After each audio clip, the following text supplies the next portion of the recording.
ভিডিওটা শুরু করলাম। আজকের গল্প চাঁদের পাহাড়, লিখেছে বিভূতিভূষণ বন্দ্যোপাধ্যায়। আগের পর্বে যতটা পড়েছি তারপর থেকে আমি পড়ছি। শঙ্কর ধীরে ধীরে চোখ খুললে। অন্ধকার প্রান্তর দূরে সেই বড় বাওবাব গাছটা অস্পষ্ট অন্ধকারে দৈত্যের মতো দাঁড়িয়ে আছে। হঠাৎ তার মনে হলো সামনে একটা ছাতার মতো গোল খড়ের নিচু চালার উপরে কিছু যেন একটা নড়ছে। পরক্ষণে সে ভয়ে ও বিস্ময়ে কাঠ হয়ে গেল। প্রকাণ্ড একটা সিংহ খড়ের চালা থাবা দিয়ে খুঁচিয়ে গর্ত করবার চেষ্টা করছে এবং মাঝখানে নাকটা চালার গর্তের কাছে নিয়ে গিয়ে কিসের যেন ঘ্রাণ নিচ্ছে। তার কাছ থেকে চালাটার দূরত্ব বড়জোর 20 হাত। শঙ্কর বুঝলে সে ভয়ানক বিপদগ্রস্ত। সিংহ চালার খড় খুঁচিয়ে গর্ত করতে ব্যস্ত। সেখান দিয়ে ঢুকে সে মানুষকে নেবে। শঙ্করকে সে এখনও দেখতে পায়নি। তাঁবুর বাইরে কোথাও লোকও নেই। সিংহের ভয়ে বেশি রাত্রে কেউ বাইরে থাকে না। নিজে সে সম্পূর্ণ নিরস্ত্র, একগাছা লাঠি পর্যন্ত নেই হাতে। শঙ্কর নিঃশব্দে পিছু হটতে লাগলো ইঞ্জিনিয়ারের তাঁবুর দিকে, সিংহের দিকে চোখ রেখে। 1 মিনিট 2 মিনিট নিজের স্নায়ুমণ্ডলীর ওপর যে তার এত কর্তৃত্ব ছিল তা এর আগে শঙ্কর জানত না। একটা ভীতিসূচক শব্দ তার মুখ থেকে বেরোলো। না বাবা, সে হঠাৎ পিছু ফিরে দৌড় দেবার চেষ্টাও করল না। ইঞ্জিনিয়ার তাঁবুর পর্দা উঠিয়ে সে ঢুকে দেখল সাহেবের টেবিলে বসে তখনও কাজ করছে। সাহেব ওরকম সোরকম দেখে বিস্মিত হয়ে কিছু জিজ্ঞেস করবার আগেই বলল, সাহেব, সিংহ। সাহেব লাফিয়ে উঠল। কই, কোথায়? বন্দুকের র্যাকে একটা 375 ম্যানলিকার রাইফেল ছিল। সাহেব সেটা নামিয়ে নিল। শঙ্করকে আর একটা রাইফেল দিল। দুজনে তাঁবুর পর্দা তুলে আস্তে আস্তে বাইরে এলো।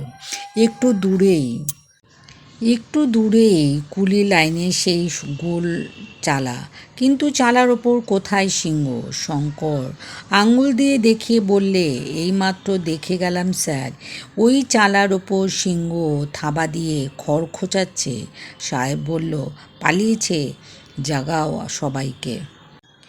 একটু পরে তাঁবুতে মহা শোরগোল পড়ে গেল। লাঠি, সড়কি, গাঁতি, মুগুর নিয়ে কুলির হল্লাহল্লি করে বেরিয়ে পড়ল। খোঁজ চারিদিকে। খড়ের চালা সত্যি ফুটো দেখা গেল। সিংহের পায়ের দাগও পাওয়া গেল, কিন্তু সিংহ উধাও হয়েছে। আগুনের কুণ্ডে বেশি করে কাঠ ও শুকনো খড় ফেলে আগুন আবার জ্বালানো হলো। সেই রাত্রে অনেকেরই ভালো ঘুম হলো না। তাঁবুর বাইরে বড় একটা কেউ রইল না। শেষ রাত্রের দিকে শঙ্কর নিজের তাঁবুতে শুয়ে একটু ঘুমিয়ে পড়েছিল। একটা মহা শোরগোলের শব্দ তার ঘুম ভেঙে গেল। মাঝায় কুলিরা সিম্বা সিম্বা বলে চিৎকার করছে।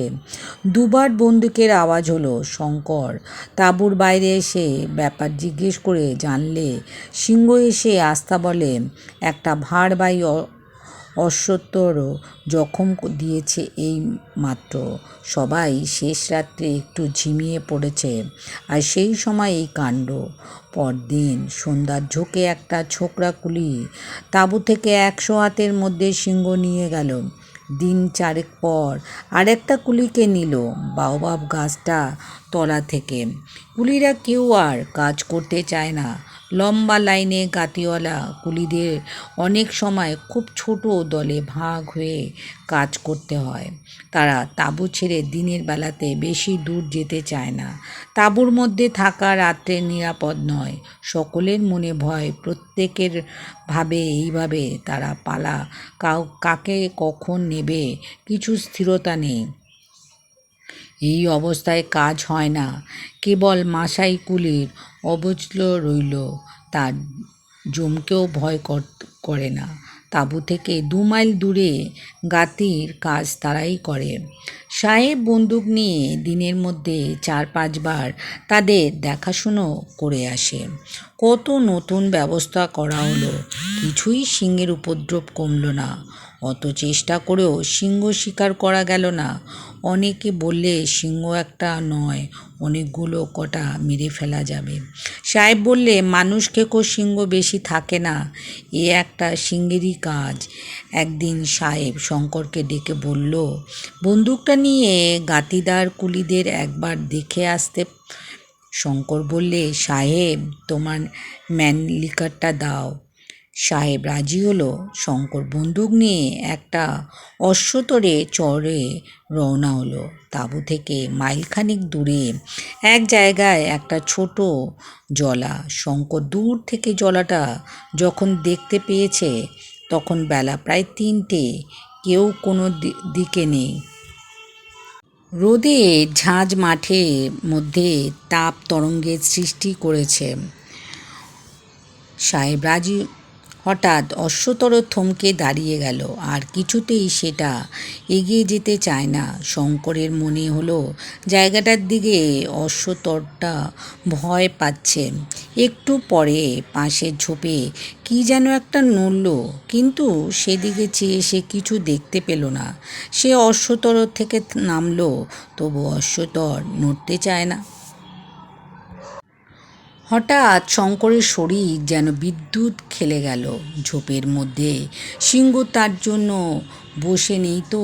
অনেক সময় এরকমও হয়, সে জানে সিংহ পথের পাথে ঝোপঝাড়ের মধ্যে লুকিয়ে অনেক দূর পর্যন্ত নিঃশব্দে তার শিকারের অনুসরণ করে। নির্জন স্থানে সুবিধা বুঝে তার ঘাড়ের ওপর লাফিয়ে পড়ে। যদি তাই হয়, শঙ্কর অশ্বতর নিয়ে তা এগিয়ে যাওয়া উচিত বিবেচনা করলে না। ভাবলে তাঁবুতে ফিরে যায়। তবে সে তাঁবুর দিকে অশ্বতরের মুখটা ফিরিয়ে এমন সময় আবার ঝোপের মধ্যে কি একটা নড়ল। সঙ্গে সঙ্গে ভয়ানক সিংহ গর্জন এবং একটা ধূসর বর্ণের বিরাট দেহ সশব্দে অশ্বতরের ওপর এসে পড়ল। শঙ্কর তখন হাত চারেক এগিয়ে আছে। সে তক্ষুনি ফিরে দাঁড়িয়ে বন্দুক উঁচিয়ে উপরি উপরি দুবার গুলি করল। গুলি লেগেছে কিনা বোঝা গেল না, কিন্তু তখন অশ্বতর মাটিতে লুটিয়ে পড়েছে। ধূসর বর্ণের জানোয়ারটা পলাতক। শঙ্কর পরীক্ষা করে দেখলে অশ্বতরের কাঁধের কাছে অনেকটা মাংস ছিন্ন ভিন্ন, রক্তে মাটি ভেসে যাচ্ছে। যন্ত্রণায় সে ছটপট করছে। শঙ্কর এক গুলিতেই তার যন্ত্রণার অবসান করলে। তারপর সে তাঁবুতে ফিরে এলো। সাহেব বললে, সিংহ নিশ্চয়ই জখম হয়েছে। বন্দুকের গুলি যদি গায়ে লাগে তবে দুস্তর মতো জখম তাকে হতেই হবে। কিন্তু গুলি লেগেছিল তো। শঙ্কর বললে, গুলি লাগালাগির কথা সে বলতে পারে না, বন্দুক ছুঁড়েছিল এই মাত্র কথা।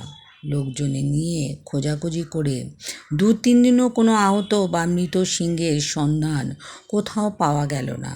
জুন মাসের মধ্যে বর্ষা নামল।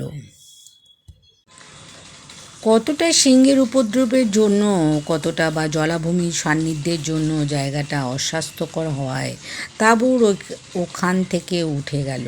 শঙ্কর আরও কনস্ট্রাকশন তাঁবুতে থাকতে হলো না। কিসুমু থেকে প্রায় 30 মাইল দূরে একটা ছোট স্টেশন।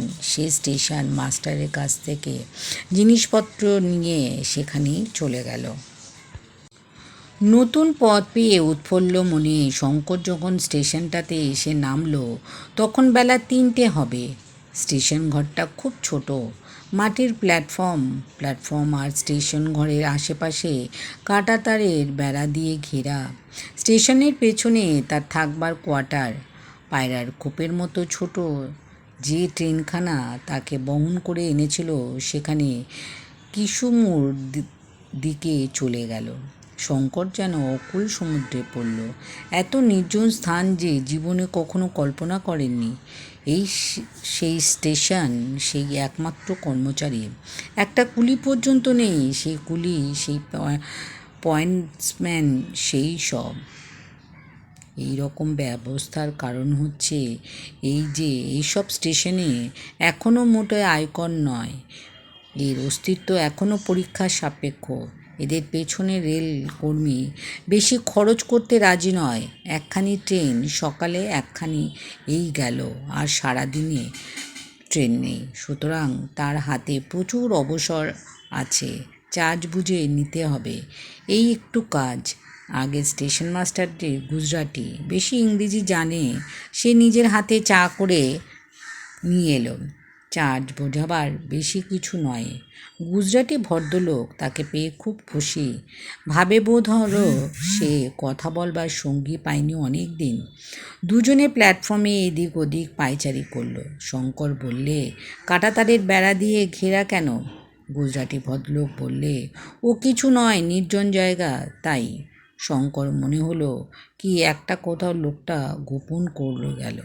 শঙ্কর আর পিড়ি করে রাত্রের ভদ্রলোকের রুটি গড়ে শঙ্করকে খাবার নিমন্ত্রণ করলো। খেতে বসে হঠাৎ লোকটি চেঁচিয়ে উঠল, ওই যা, ভুলে গেছি। কী হলো? খাবার জল নেই মোটে, ট্রেন থেকে নিতে একদম ভুলে গেছি। সে কি, এখানে খাবার জল কোথাও পাওয়া যায় না? কোথাও না? একটা কুয়ো আছে, তার জল বেজায় তেতো আর কষা। সে জলে বাসন মাজা ছাড়া আর কোনো কাজ হয় না। খাবার জল ট্রেন থেকে দিয়ে যায়। মাসাই কুলিটা বললে, সিংহ দিয়ে নিয়ে চলে যাচ্ছে, কিন্তু ওকে নিয়ে আমাদের ভুগতে হবে। আরও অনেকগুলো মানুষও ঘাল না করে ছাড়বে না। সবাই সাবধান, যে সিংহ একবার মানুষ খেতে শুরু করে সে অত্যন্ত ধূর্ত হয়ে ওঠে। রাত যখন প্রায় 3টে, তখন সবাই ফিরল তাঁবুতে। বেশ ফুটফুটে জ্যোৎস্নায় সারা মাঠ আলো হয়ে উঠেছে। আফ্রিকার এই অংশে পাখি বড় একটা দেখা যায় না দিন মানে, কিন্তু এক ধরনের রাত্রিচর পাখির ডাক শুনতে পাওয়া যায় রাত্রে। সে সুর অপার্থিব ধরনের মিষ্টির। এইমাত্র সেই পাখি কোনো গাছের মাথায় বহু দূরে ডেকে উঠল। মনটা একমাত্র উদাস করে দেয়। শঙ্কর ঘুমোতে গেল না, আর সবাই তাঁবুর মধ্যে শুতে গেল, কারণ পরিশ্রম কারো কম হয়নি। তাঁবুর সামনে কাঠকুটো জ্বালিয়ে প্রকাণ্ড অগ্নিকুণ্ড করা হলো। শঙ্কর সাহস করে বাইরে বসতে অবশ্য পারল না। এ রকম দুঃসাহসের কোনো অর্থ হয় না। তবে সে নিজের ঘরে শুয়ে জানলা দিয়ে বিস্তৃত জ্যোৎস্নালোকিত অজানা প্রান্তরের দিকে চেয়ে রইল। মনে কি অদ্ভুত ভাব! তিরুমলের অদৃষ্ট লিপি, এই যেন বোধ হয় তাকে আফ্রিকায় টেনে এনেছিল। তাকেই বা কী জন্যে এখানে এনেছে তার অদৃষ্ট, কে জানে তার খবর। আফ্রিকা অদ্ভুত সুন্দর দেখতে, কিন্তু আফ্রিকা ভয়ঙ্কর দেখতে। বাবলা বনে ভর্তি বাংলাদেশের মাঠের মতো দেখালে কি হবে? আফ্রিকা অজানা মৃত্যু সংকুল, যেখানে সেখানে অতর্কিত নিষ্ঠুর মৃত্যুর ফাঁদ পাতা। পরমুহূর্তে কী ঘটবে এই মুহূর্তে তা কেউ বলতে পারে না। আফ্রিকা প্রথম বলিগ্রহণ করেছে তরুণ হিন্দু যুবক তিরুমলকে। সে বলেই চায়। তিরুমল তো গেল, সঙ্গে সঙ্গে ক্যাম্পে পরদিন থেকে এমন অবস্থা হয়ে উঠল যে তার সিংহের উপদ্রব থাকা যায় না। মানুষকেও সিংহ অতি ভয়ানক ও জানোয়ার। সে ধূর্ত, তেমনি সাহসী। সন্ধ্যা তো দূরের কথা, দিন মানে একা বেশি দূরে যাওয়া যায় না। সন্ধ্যার আগে তাঁবুর মাঠে নানা জায়গায় বড় বড় আগুনের কুণ্ড করা হয়। কুলিরা আগুনের কাছে ঘেঁষে ঘেঁষে বসে গল্প করে, রান্না করে, সেখানে বসেই খাওয়া দাওয়া করে। ইঞ্জিনিয়ার সাহেব বন্দুক হাতে রাত্রে 3-4 বার তাঁবুর চারদিকে ঘুরে পাহারা দেন, ফাঁকা দাওর করেন। এই সতর্কর মধ্যে একটা কুলিকে সিংহ নিয়ে পালালো তিরুমলকে মারধরের ঠিক 2 দিন পরে সন্ধ্যা রাতে। তারপর দিন একটি সোমালি কুলি দুপুরে তার তাঁবু থেকে 300 গজের মধ্যে পাথরের ঢিপিতে পাথর ভাঙতে গেল। সন্ধ্যায় সে আর ফিরে এলো না।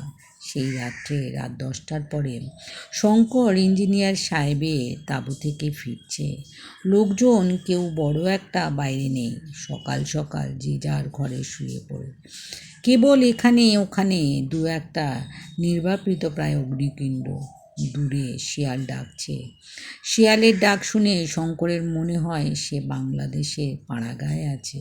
চোখ বুজে সে নিজের গ্রামটা ভাববার চেষ্টা করে, তাদের ঘরের কারণ সেই বিলিতি আমরা গাছটা ভাববার চেষ্টা করে আজও সেই একবার থমকে দাঁড়িয়ে